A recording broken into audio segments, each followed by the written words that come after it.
Hi everybody, this is Ms. Mocano, and today I wanted to introduce you guys to this new concept that we're going to start studying, which is ions. So let's jump right into it, and you're going to have this worksheet to complete. So before I show you a couple of examples on how to do that, I just want to run you through some important terms.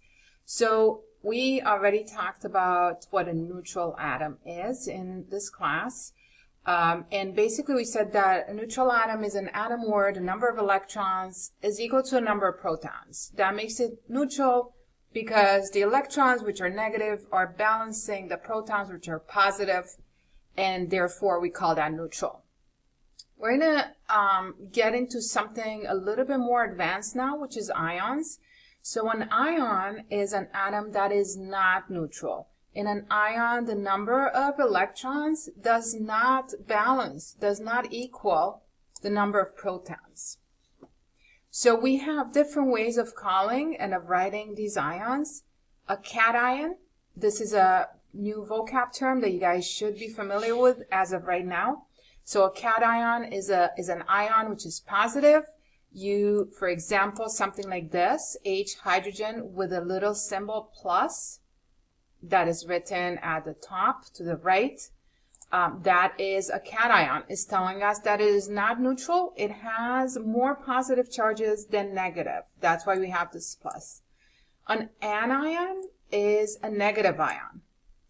So you can see something like this, for example, O oxygen 2-. This symbol right here, it's called a superscript, and it's telling us in this case that we have 2 more negative charges than we do positive.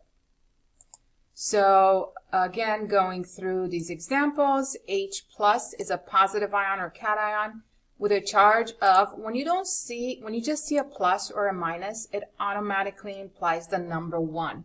We don't usually write the number 1.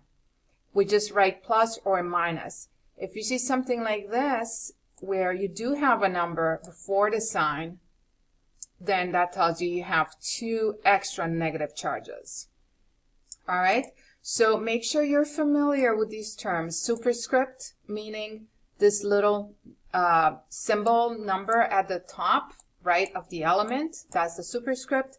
Make sure when you write your superscript, you always want to write your number before the charge. So your number before the plus or the minus. As I said, when we just have 1, we don't write the 1. We just write 1. We just write H plus instead of H plus 1. We don't. That's not how we write a cation of hydrogen. And if you don't see a superscript, for example, you just see the symbol O for oxygen, well then you know it's a neutral atom. Okay, and the electrons and protons balance each other. So let's do some examples. Let's do some examples that you guys are going to have to continue, but I'm just going to set it up for you to show you how to go through these. So you are being asked here to, let me just grab my pen, determine the charge for each of the following atoms. Then write the correct ionic symbol for that atom. So let's see how that's done. So atomic number. In this first example, I got an atomic number of 3. Well, you should all know by now that if my atomic number is 3, that automatically tells me how many protons I have. So I must have 3 protons. In the past, we've done neutral atoms. We always assume that electrons are equal to protons, but we're not going to do that anymore because right now we're dealing with ions, and in this case, we are told that the electrons are in fact 2. All right, so it's not equal to a number of protons. We are told what it is. So if I have, let me draw myself a little diagram. So I got 3 protons for this first example. 1, 2, 3. I'm going to draw myself 3 positive charges because I know protons are positive. And I got 2 electrons. So I'm going to draw myself 2 negative charges, because I know my electrons are negative. So in here it's asking me net charge. Well, these 2 are going to cancel each other. These 2 are going to cancel each other. So what am I left with? I am left with a single positive charge that is not balanced. So my net charge is going to be plus, because that's what's left over, and 1, because there's only one of them. So my ionic symbol, how am I going to write that? Well, the first thing I got to do is look up what is my element that has an atomic number of 3. And looking at my periodic table, which you guys all have, I'm going to look for an atomic number of 3. I can see that that is lithium with a symbol of Li, element symbol Li. So my ionic symbol is going to be Li for lithium. And then I'm going to write my net charge. So am I going to write +1? No, because remember, as we said, when we just have 1, we don't really write the 1. We simply write just a plus. I'm going to erase that 1 because that would not follow our convention. Let's do another example. Let's do this one in blue. So we got atomic number of 7 right away. Since I have my periodic table right here, let me just look that up. Atomic number of 7. I can see that that is nitrogen with an element symbol of N. So I'm going to write that right there. How many protons do I have? Well, my atomic number tells me the number of protons, which is 7. I am told that I got 10 electrons. So let's see how that works out. So let me do my 7 protons. I'm going to do that right here. That means 7 positive charges. 1, 2, 3, 4, 5, 6, 7. And then right in the problem, it's telling me that I got 10 negative charges. So I got 1, 2, 3, 4, 5, 6, 7, 8, 9, 10. So I can see that these first 7, they balance each other. And I am left over with 3 negative charges that don't have any positive charges to balance them. So what is my net charge? Well, it's going to be negative, and it's going to be 3 of them. So what is my ionic symbol now? Well, I'm going to write my element symbol, which is just N.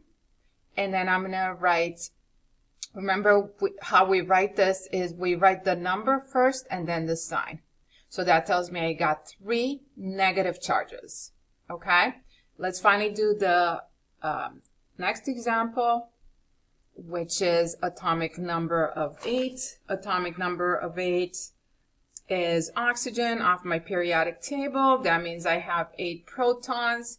8 protons, 8 electrons. Well, that balances each other out perfectly. So what do I have left over for net charge? Nothing, just 0, because they balance each other out. So what's my ionic symbol? My ionic symbol is just simply going to be the symbol for oxygen, which is just a capital O and without anything in the superscript. All right, finally, what this assignment is asking you to do in the second part, asking you to draw a Bohr model for each of the examples that you've done above. And it's asking you to use your rounded atomic mass from your periodic table to calculate the neutrons. So let's do a couple of these examples. Let's make some Bohr models for them. So let me take the first one, which was lithium that we did together. I'm going to continue with that one in red. So for my Bohr model, remember this should all be reviewed right now. I'm going to draw my nucleus. In my nucleus, I know I'm going to have my protons. I'm going to have my neutrons. Protons, how many do I have? I have 3. I have that right here in my table. Very convenient. How about neutrons? Can I find that from my table? Not really. Because remember, in order to find my neutrons, remember I have to take my atomic mass, which my table is not giving me, minus my atomic number or number of protons. Okay, so that's my formula. Well, I don't have my atomic mass in the table, but that's okay. I have my periodic table that I can look up. And if I look up lithium, my atomic mass is 7.0. I'm going to round that to just 7. Minus my number of protons, which is 3. So I got 4 neutrons. All right, so let me put my 4 neutrons right here in the nucleus where they belong. Then I'm going to draw my energy levels. So let me draw 2 of them just to begin with. I may or may not fill them. Let's see what we need to do. So remember, for the energy levels, what goes there is the electrons. How many electrons do I have? Well, in this case, I only have 2 electrons. So where am I going to put them? I'm going to put them on, I'm going to start with my first energy level. And that energy level I know can take up to 2 electrons. I only have 2, so they're going to go right there. So there's my Bohr model for that first element, for that first atom. Let's go to the second one, draw a Bohr model for that. So for the second, we again are going to start off with our nucleus. We're going to put our protons, we're going to put our neutrons in there. And my protons, right from the table, calculated before, I got 7 of those. My neutrons, I'm going to go to my periodic table again. Looking up nitrogen, I can see that my atomic mass is 14. And let me actually, just in case you forgot, let me go to ptable.com. And here's nitrogen. And I'm showing you how I'm getting that atomic mass. That's this number right here. I'm taking this number, 14.07, rounding it to the closest whole number. All right. So if I got 14 for my atomic mass, for nitrogen, minus 7, I'm going to get 7 neutrons. Finally, let me draw my energy levels so I can complete my Bohr model. Sorry for that, those shaky rings over there. So how many electrons do I have? Well, number of electrons, I got 10. So how am I going to place them on these energy levels? Well, I'm going to start with the lowest energy level, which is the one closest to the nucleus. And I'm going to go 1, 2. I got 8 more electrons to go, but I can't place any more on this first energy level because it can only take 2 electrons. So I got to continue on my second energy level. How many electrons can I put on that? I can put up to 8. So remember our rule, first energy level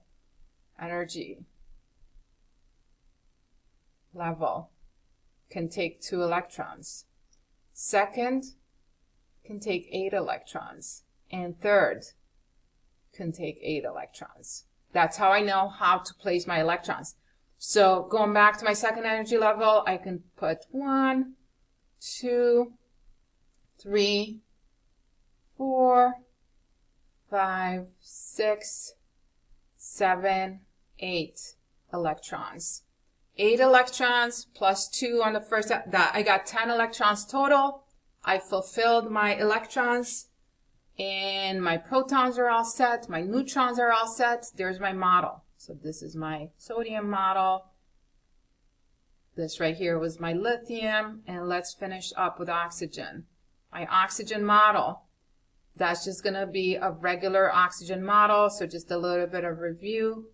Protons from the table, I got 8.